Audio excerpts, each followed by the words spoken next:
Good morning and welcome to KidNuz. I'm Kim. Today is Monday, September 26th, 2022. And we begin with NASA conducting a crash test tonight that will literally be out of this world. At 7:14 p.m. Eastern, one of their spacecrafts traveling at 4 miles per second is expected to ram into an asteroid. The Double Asteroid Redirection Test, or DART, is the first of its kind and is designed to test our defenses against incoming space rocks. The collision will be a bit of a mismatch, as according to NASA, the spacecraft is about 1,300 pounds, and the asteroid, called Dimorphos, weighs about 11 billion.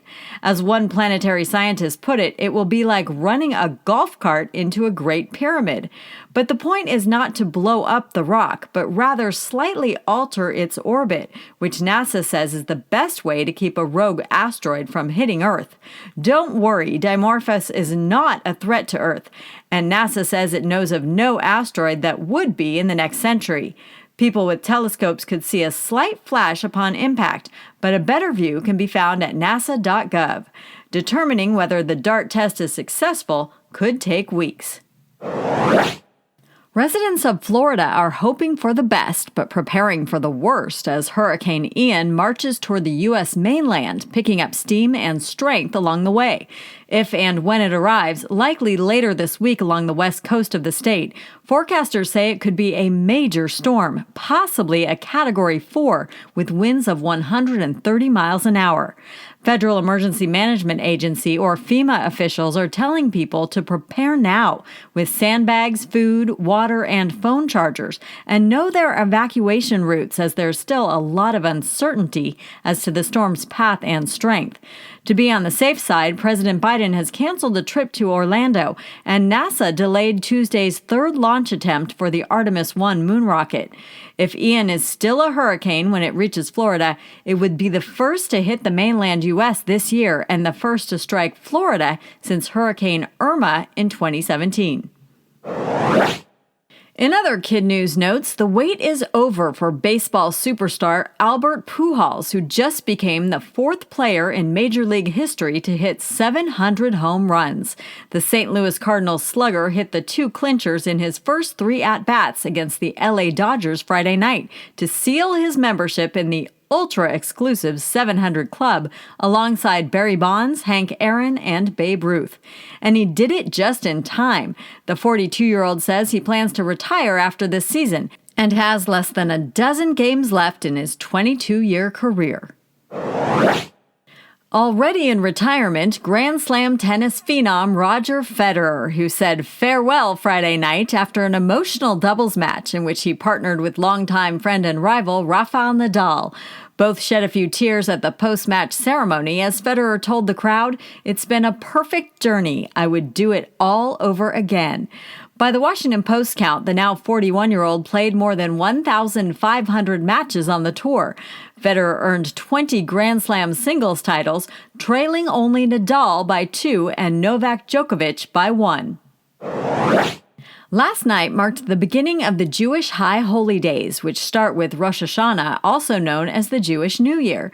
The holiday has been celebrated for more than 1,000 years, lasts through tomorrow night, and according to USA Today, is the only Jewish holiday that is 2 days long, both inside and outside Israel.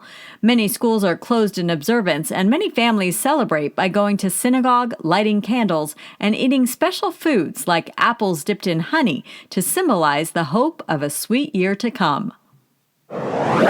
That's it for KidNuz. Now today's KidNuz quiz, generously sponsored by the Graybill family to celebrate the birthday of Jonathan, who attended St. Isidore's in Quakertown, Pennsylvania. Happy birthday, Jonathan, from your mom and dad and all of us at KidNuz. Now to our quiz. What is the name of the NASA crash test scheduled for tonight? DART, for Double Asteroid Redirection Test. How many players are now in baseball's 700 Club? 4. What is the name of the storm that forecasters say could cause problems for Florida?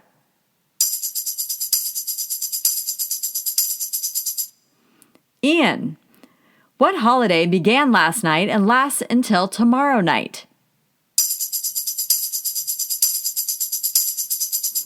Rosh Hashanah. In today's Kid News Kicker, there's a brand new fatty food trend spreading on TikTok. Butter boards, which are boards smeared with softened butter and topped with sweet and savory garnishes, started popping up on social media after food influencer Justine Dworin introduced the concept last week. Her video, in which she shows how to create a butter board topped with lemon zest, salt, edible flowers, and coriander honey, all eaten with hunks of bread, has been viewed more than 8 million times. Almost instantly, others started churning out their own takes, posting videos of butter boards topped with figs, strawberries, or in some cases whipped cream cheese and jam to be dipped with bagels. One social media skeptic said, "Look, I love butter slathered on bread, but do we really have to make it a thing now?" Dworin is quoted as saying she doesn't mean to replace cheese or charcuterie boards. Well, maybe a little bit. Thanks again to the Graybill family for sponsoring today's quiz. Happy birthday to Jonathan, and a big hello to the students and teachers at St. Isidore's in Quakertown, Pennsylvania. We also want to say a big hello to Miss Wortman and her Cougars at Countryside Elementary in Sterling, Virginia. Mrs. Will and her Bobcats at St. Joseph's School in Evansville, Indiana. Mr. Lechner and his Knights at Shape American Elementary School in Mons, Belgium. Mara and Susie's nature-loving students at the Birches School in Lincoln, Massachusetts, and Mrs. Buckles and her dolphins at Beach Springs Intermediate in Duncan, South Carolina. Thanks for listening, everyone. Please rate and review us wherever you get your podcasts, and we'll see you back here for more Kid News tomorrow morning.